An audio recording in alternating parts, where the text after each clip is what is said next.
Dios le bendiga a todos. Le damos gracias al Señor por esta oportunidad que nos conceden esta noche de poder traer una palabra. También le damos las gracias a nuestros pastores que nos permiten traer esta palabra en esta noche.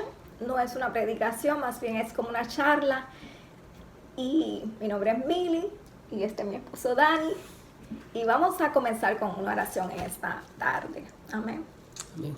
Padre Santo y Padre Bueno, te damos gracias, oh Dios, por esta oportunidad que tú nos das de estar, Señor, en este lugar, en este hogar, nuestra casa, Señor, y desde este lugar, Señor, ser bendición para cada uno de los hermanos que nos escuchan, Señor. Permite que cada palabra que salga de nuestros labios, Señor, sea ungida de parte tuya, oh Dios, que tu poder, Dios mío, se deje sentir a través de cada una de nuestras palabras, Señor amado, que los corazones, Dios mío, de cada uno de nuestros hermanos puedan ser tocados, oh Dios, que tú hables, Dios mío, a cada uno de ellos, Dios mío, como has hablado a nosotros, Señor.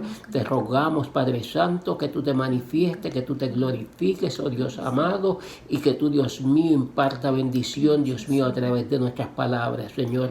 Te lo rogamos todo en el nombre de Cristo Jesús. Amén, Señor. Amén. En esta tarde o esta noche, el tema que queremos compartir con ustedes es el tema Dios siempre tiene un plan, aún cuando permite la adversidad. Y la escritura que en esta tarde vamos a tomar para desarrollar esta charla que tenemos se encuentra en el libro de Jeremías, capítulo 29, y nos vamos a concentrar en los versículos del 1 al 14. Para dar un poquito de trasfondo de esta historia que vamos a hablar, sabemos que el pueblo de Israel estaba pasando un tiempo donde se había apartado, se había alejado de Dios, y este capítulo 29 de Jeremías es una carta que Dios le pide o más bien le da la ordenanza, la comisión de que él tiene que escribir esta carta y llevarla o enviarla a los israelitas que ya estaban cautivos en Babilonia. Para comenzar un poquito con el trasfondo de este libro o de la historia, o vamos a comenzar, el significado bíblico de la palabra cautividad está íntimamente ligada a la esclavitud. Y sabemos que la cautividad del reino de Israel del norte, así como el de Judá o Israel del sur, fueron predichas, la de Judá con 150 años de antelación. Y lo que queremos tratar en esta tarde, no nos vamos a concentrar tanto en la cautividad del pueblo, pero sí es una profecía que llega a ellos, y yo creo que es importante que entendamos que ellos no fueron cautivos por cualquier tontería, sino que el pueblo de Israel se había apartado de Dios, estaba copiando las cosas que hacían los pueblos paganos, haciendo sacrificios aún de sus propios hijos, porque nosotros pensamos a veces que era algo tan pequeñito, que por qué pasaron por tanto sufrimiento. Fue porque era un pueblo que, aunque vez tras vez vieron la mano de Dios y Dios les estuvo hablando, como vemos aquí a Judá desde 150 años antes de que fueran a cautiverio, ellos siempre insistían en seguir con sus pecados. Y es aquí donde Dios trae a Jeremías, y sabemos a través de la palabra que usó muchos otros profetas, porque tenemos los otros libros de los profetas en las escrituras, pero nos pasamos en Jeremías. Vamos a entrar ahora a los versículos que nos corresponden, y para comenzar yo voy a leer los versículos del 1 al 3 del libro de Jeremías capítulo 29, para que vean el trasfondo aquí de esta carta. Y dice: carta de Jeremías a los cautivos. Estas son las palabras de la carta que el profeta Jeremías envió desde Jerusalén a los ancianos que habían quedado de los que fueron deportados, a los sacerdotes y profetas, y a todo el pueblo que Nabucodonosor llevó cautivo de Jerusalén a Babilonia. Después que salió el rey Jeconías, la reina, los del palacio, los gobernantes de Judá y de Jerusalén, los artesanos y los ingenieros de Jerusalén, por medio de Elasa, hijo de Safán, y de Gemarías, hijo de Hilcias, a quienes envió Sedequías, rey de Judá, a Babilonia, a Nabucodonosor, rey de Babilonia. La carta decía. Y lo dejamos ahí. Pues aquí en estos versículos vemos que los que el rey Nabucodonosor decidió llevarse para Babilonia eran aquellos que eran reyes, que eran nobles, que eran oficiales de la corte, que eran diestros. Aquí vemos que eran ingenieros, porque todos ellos les iban a ser muy útiles en Babilonia, donde él también estaban construyendo palacios. Sabemos que esto era una ciudad muy poderosa, como una metrópolis, y todos estos líderes que habían en Judá y de Jerusalén le iban a servir a él de mucho en ese lugar. Vamos a seguir entonces con las instrucciones que Dios le da a los desterrados. Aquí continuamos con los versículos en adelante. Amén. En el versículo 4 y el versículo 5 dicen: así ha dicho Jehová, Dios de los ejércitos, Dios de Israel, a todos los de la cautividad que hice transportar de Jerusalén a Babilonia: edificad casas y habitadlas, y plantad huertos y comed del fruto de ellos. Vemos aquí también cómo el Señor le da instrucciones usando a Jeremías, y le da instrucciones al pueblo de las cosas que tenía que hacer, cómo tenían que continuar con su vida cotidiana, edificando, cultivando, y también al mismo tiempo los mandó a que se multiplicaran, porque Dios tenía un plan con ese pueblo, y el plan pues tenían que multiplicarse para que sus hijos fueran los que continuaran con el plan que el Señor tenía para este pueblo. Amén. Continuamos con el versículo 6, que dice: casaos y engendrad hijos e hijas, dad mujeres a vuestros hijos y dad maridos a vuestras hijas, para que tengan hijos e hijas. Multiplicaos allá y no disminuyáis. Y el versículo 7, que dice: procurad la paz de la ciudad a la cual os hice transportar, y rogad por ella a Jehová, porque en su paz tendréis vosotros paz.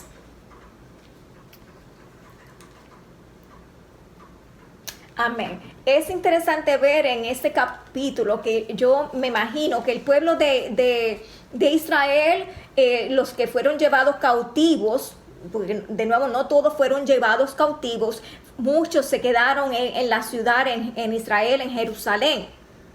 Los que el rey consideraban que eran pobres y que no eran una amenaza para él, los dejó allá en Israel.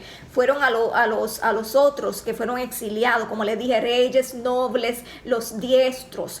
Pero es interesante que yo me imagino que ellos se preguntarían, ¿verdad? Dios, iban a ir a esta ciudad que no era su ciudad, iban a entrar a una cultura que no era su cultura, una cultura pagana, y aún así ellos quizás no entendieron el plan de Dios, porque es obvio que Dios le quería decir, aunque todavía no entramos en este versículo, que ellos no iban cautivos para ser destruidos, no era su fin. Ellos tenían que seguir con su vida, ellos tenían que prosperar, ellos tenían que multiplicarse, como le vimos en el versículo anterior. Pero también el versículo 6 es el versículo... No es el versículo 7, dice: procurar la paz de la ciudad a la cual os hice transportar, y rogar por ella a Jehová, porque en su paz tendréis vosotros paz. O sea que era importante no solamente que ellos siguieron con su tarea construyendo casas, sino que era importante que ellos oraran por la paz de esa ciudad donde ellos estaban viviendo, oraran para que esa ciudad fuera prosperada, que ellos también fueran prósperos, porque en la prosperidad de esa ciudad también sería su paz y también sería su prosperidad, que aquí podemos nosotros incorporar y traerla a nosotros también, que es importante siempre, no importa en qué situación nosotros estemos, no importando quién, que era un rey que los había llevado a ellos cautivos, igual a nosotros lo traemos ejemplo en la política, no importa quién esté, se nos ordena, era una ordenanza orar por la paz y el bienestar de la ciudad. Amén. Amén. En el verso 8 dice, porque así ha dicho Jehová, Dios de los ejércitos, Dios de Israel, no os engañen vuestros profetas que están entre vosotros,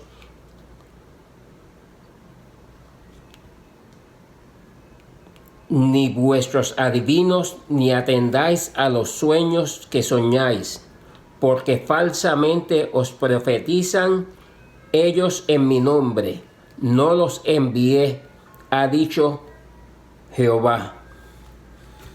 Aquí vemos como el Señor le advierte al pueblo que en contra de un mensaje errado, un mensaje equivocado de falsos profetas y de adivinos. Este es un pueblo que había sido previamente engañado y el Señor los amonestaba, los aconsejaba a que tenían que estar alerta para que no cayeran nuevamente en el mismo error, escuchando y buscando consejos equivocados.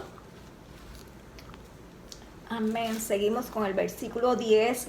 Dice, porque así dijo Jehová, cuando en Babilonia se cumplan los 70 años, yo os visitaré y despertaré sobre vosotros mi buena palabra para haceros volver a este lugar.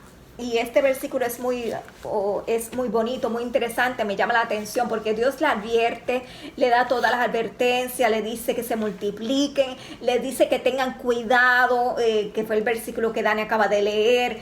O sea, le está dando unas directrices de no escuchar a los falsos profetas y ahora le dice que va a llegar el tiempo cuando se cumplirá el cumplimiento o el término que él había determinado, que iban a ser 70 años que ellos iban a estar bajo ese cautiverio, pero a los 70 años, en esta versión que yo tengo, que dice que os visitaré, o sea, Dios le iba a visitar, y la otra palabra que dice,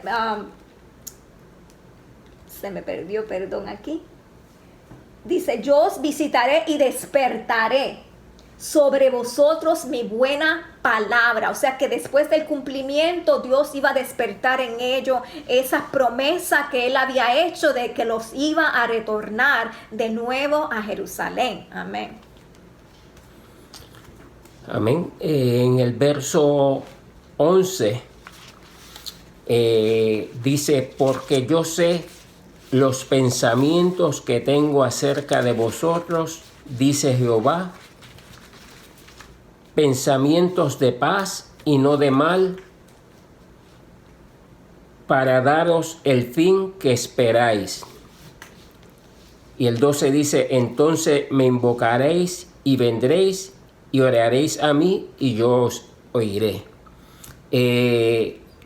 Sabemos que el Señor tiene planes para nuestras vidas y tiene propósito, tiene plan de bienestar, plan de esperanza.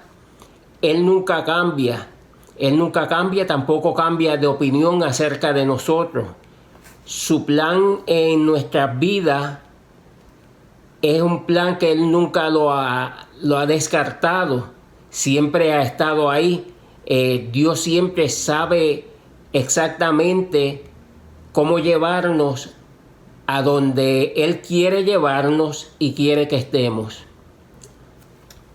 Amén. Y continuamos con el versículo 12 y dice, entonces me invocaréis, vendréis y oraréis a mí y yo os escucharé.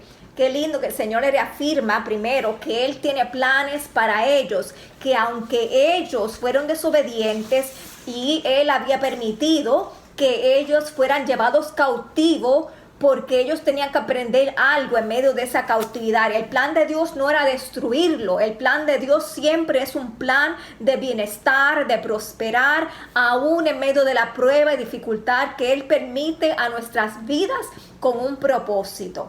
Y aquí Él le dice entonces, era esa adversidad, era ese tiempo de prueba lo que les haría a ellos volver a su corazón a Dios nuevamente. Era esa prueba que quizás en momentos buenos ellos no se hubiesen acordado de Dios, pero todos nosotros cuando pasamos momentos de prueba, de dificultad, especialmente cuando le hemos fallado al Señor, llega un momento que esa misma prueba, las cosas malas en nuestra vida, Él las utiliza para que nosotros invoquemos su nombre, que volvamos a Él. Y es aquí es donde Él le dice eso, que me invocaréis, vendréis y oraréis a mí y yo escucharé, porque el Señor dice que un corazón contrito y humillado no rechaza ni desprecia al Señor. Amén. Amén. Dice en el verso 13, y me buscaréis y me hallaréis, porque me buscaréis de todo vuestro corazón. Y el 14 dice, y seré hallado por vosotros, dice Jehová, y haré volver vuestra cautividad, y os reuniré de todas las naciones y de todos los lugares a donde os arrojé, dice Jehová, y os haré volver al lugar de donde os hice llevar.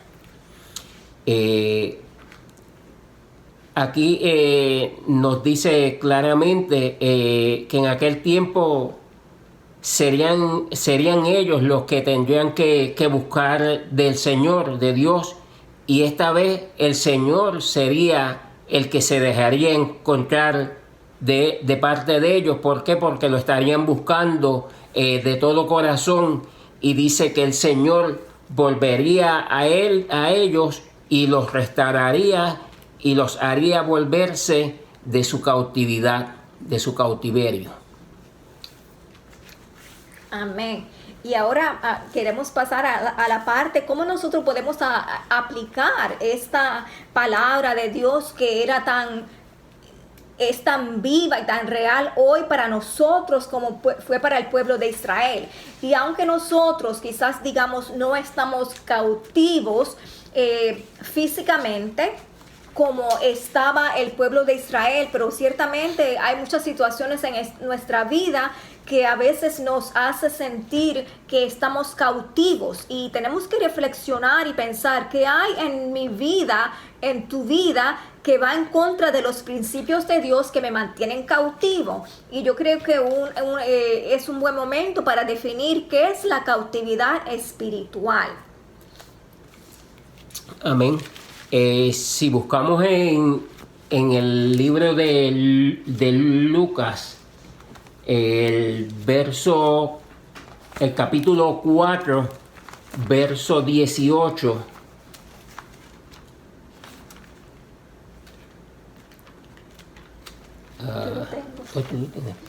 Ok, Lucas 4, capítulo 4, versículo 18 dice: el Espíritu del Señor está sobre mí, por cuanto me ha ungido para dar buenas nuevas a los pobres, me ha enviado a sanar a los quebrantados de corazón, a pregonar libertad a los cautivos y vista a los ciegos, y a poner en libertad a los oprimidos. Amén. Y esta cita que vemos aquí la está citando Jesús, que también se encuentra en el libro de Isaías, capítulo 61:1. Amén. También si buscamos en Juan capítulo 8, verso 36, dice: así que si el Hijo os libertare, seréis verdaderamente libres. Aquí vemos cómo el Señor nos dice claramente que no tenemos que vivir en cautiverio, porque si Él nos libertó, seríamos verdaderamente libres. También. Amén. Y tú tienes la definición de la cautividad Sí. espiritual. Ok.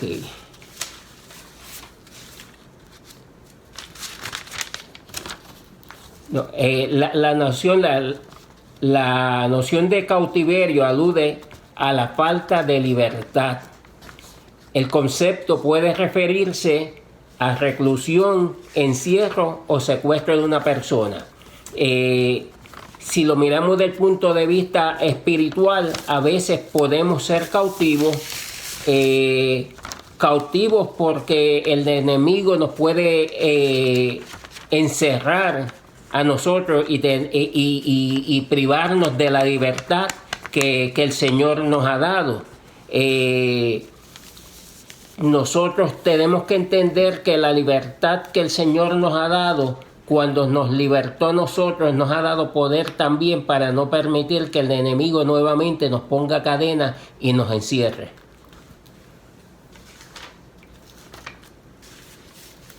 Amén.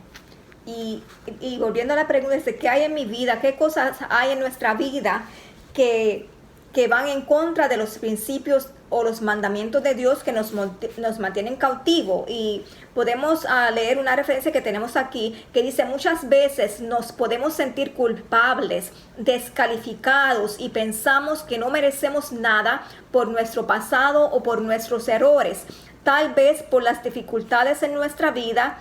En vez de sentirnos libres, que eso es un poquito más para entrar, porque muchas veces hay cosas que ya nosotros hemos pasado, si fuimos hijos pródigos, si cometimos pecados que nos hemos arrepentido y realmente hemos tornado nuestro corazón de nuevo a Dios, como hizo el pueblo de Israel, le hemos invocado y Él nos ha perdonado, pero muchas veces nosotros batallamos con cosas, ya sean por cosas pasadas o errores que hemos cometido, errores hechos contra nosotros, que batallamos espiritualmente, que nos mantienen cautivos en esa área espiritual. Amén. Y para seguir, hay otro ejemplo en la Biblia que no tiene nada que ver con el capítulo de Jeremías, pero hay un hombre en la Biblia, en el libro de los Salmos, que se llama Asaf. Y el caso de Asaf era un hombre que ciertamente se mantenía cautivo. Asaf era un amigo de David. Él escribió uno de los salmos. No todos los salmos fueron escritos por David. Y en el Salmo 73, para darle un poquito del escenario de qué le lleva a él a escribir en este salmo, yo no se lo voy a leer completo, es porque él comienza a ver cómo todas las personas que él considera que son malvadas están prosperando y él de alguna forma está estancado, como que él no ve que nada bueno viene para él, como nosotros tantas veces, ¿verdad? Especialmente en estos tiempos que estamos viviendo, vemos tantas cosas que nos están sucediendo y muchas veces no entendemos cómo es que el plan de Dios se está desarrollando en nuestra vida, si vemos tantas cosas que parecen negativas y que a veces nos alan y que nos mantienen de alguna forma como atados y cautivos en diferentes sentimientos y emociones.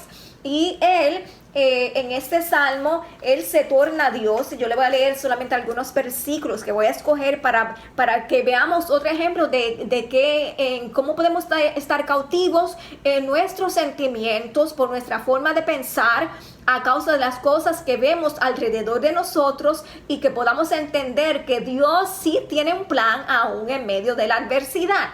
Y en el capítulo Salmo 73 voy a leer versículos 1 al 3 primero. Y dice: ciertamente es bueno Dios para con Israel, para con los impíos, para los limpios de corazón. En cuanto a mí, casi se deslizaron mis pies, por poco resbalaron mis pasos, porque tuve envidia de los arrogantes, viendo la prosperidad de los impíos. Y voy a pasar al versículo 10 al 14 y dice: por eso Dios hará volver a su pueblo aquí, y aguas en abundancia son extraídas para ellos. Y dice: ¿cómo sabe Dios? ¿Acaso hay conocimiento en el Altísimo? Estos impíos, sin ser turbados del mundo, aumentarán sus riquezas. Verdaderamente, en vano he limpiado mi corazón y he lavado mis manos en inocencia, pues he sido azotado todo el día y castigado todas las mañanas. Y aquí vemos que Asaf no entiende por qué, si él ha sido un hombre noble, un hombre justo, él está pasando también momentos de adversidad. Ciertamente que él no entiende el plan de Dios. Y el versículo dice, el versículo 17, dice, hasta que quiero leer primero el versículo 16. Cuando pensé para saber esto, fue duro trabajo para mí. El versículo 17 dice, hasta que entrando en el santuario de Dios comprendí el fin de ellos. Ciertamente los has puesto en deslizaderos, en asolamientos, los harás caer.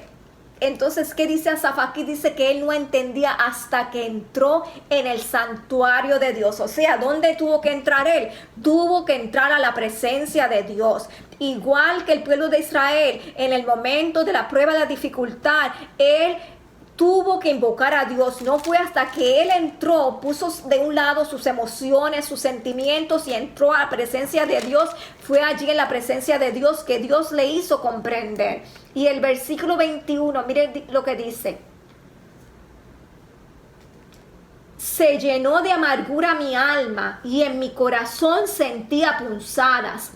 Tan torpe era yo que no entendía. Era como una bestia delante de ti. Con todo, yo siempre estuve contigo. Me tomaste de la mano derecha. Me has guiado según tu consejo y después me recibirás en gloria. ¿A quién tengo yo en los cielos sino a ti? Y fuera de ti nada deseo en la tierra. Mi carne y mi corazón desfallecen, mas la roca de mi corazón y mi porción es Dios para siempre. Y el 28 dice, pero en cuanto a mí, el acercarme a Dios es el bien. He puesto en Jehová el Señor mi esperanza para contar todas tus obras. O sea que cuando él entró a la presencia de Dios de nuevo, dice que su corazón estaba lleno de amargura y fue allí en la presencia de Dios.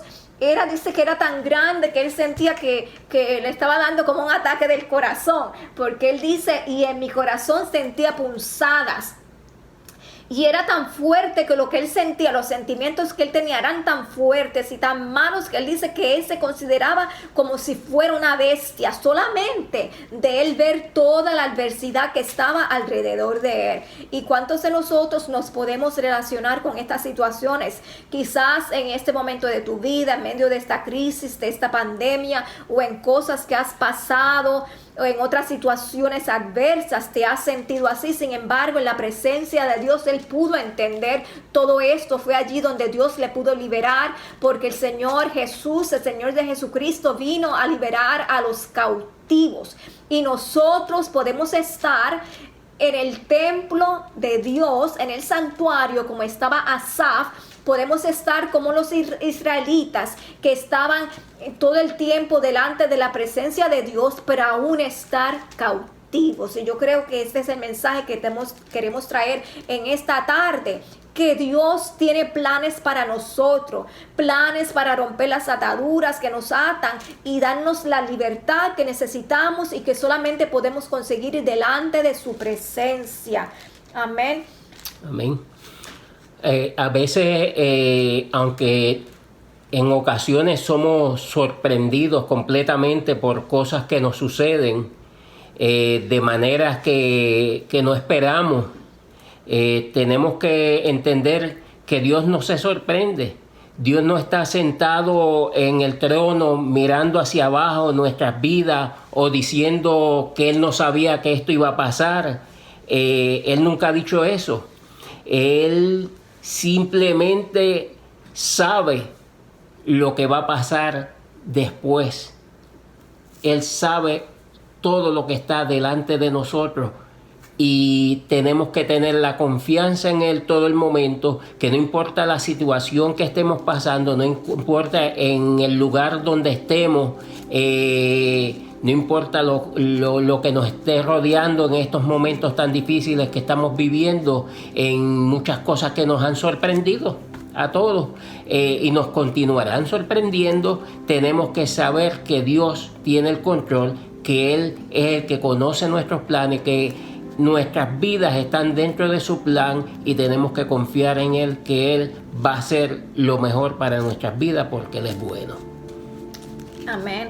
Y para cerrar y para concluir, qué bueno saber que Dios es un Dios que tiene planes y propósitos con nosotros, que tiene plan para bendecirnos y para prosperarnos, no solamente en el área espiritual, sino en todas las áreas de nuestra vida. Y esto lo vemos aquí cuando leímos en Jeremías, como él le infundó al pueblo. Dijeron: ustedes van a un lugar donde están cautivos, pero edifiquen casas, tengan familia, oren por su ciudad, prosperen. Ese es el deseo de Dios para nosotros. Y eso lo podemos encontrar en Tercera de Juan, en el libro tercero de Juan 1:2 dice: amado, yo deseo que tú seas prosperado en todas las cosas y que tengas salud así como prospera tu alma. Así que nosotros en yo espero que esta pequeña charla o pensamiento le haya edificado, que podamos entender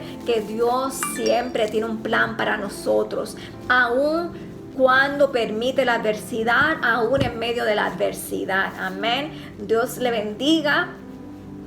Dios le guarde. Amén. Y vamos a hacer una oración para cerrar en esta tarde. Amén. Padre amado, Padre celestial, te damos gracias, Señor, por esta oportunidad que tú nos permites, oh Dios, en esta tarde, de haber traído un poquito, Señor, un pensamiento de tu palabra, mi Dios. En esta noche, Señor, oramos y clamamos por aquellos, Señor amado, que están pasando por momentos difíciles, momentos de dificultad, Señor, que quizás en esta hora, Señor, han perdido el camino, Señor, se sienten cautivos, no entienden tu plan, no entienden tu propósito, Señor. Pero en esta noche, Padre celestial, yo te pido, Dios amado, que en esta noche tú vuelvas nuestros corazones a ti, Señor. Nos humillamos delante de tu presencia, Padre, y pedimos perdón por nuestras faltas, por nuestras ofensas, Señor, por aquellos momentos que nos hemos desviado, Dios. Pero te damos gracias, Padre, porque tú eres un Dios de oportunidades, Señor,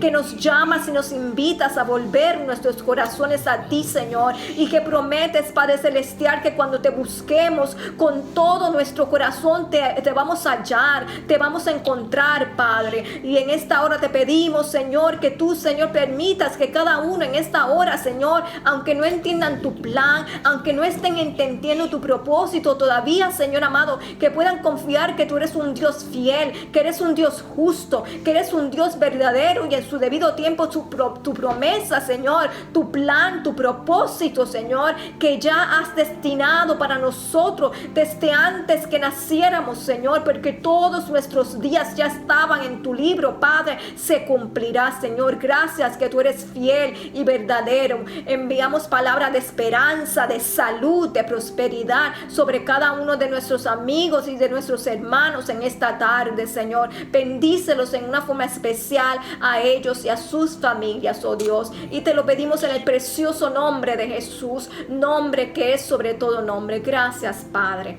Amén. Amén. Dios les bendiga. Dios le bendiga. Amén.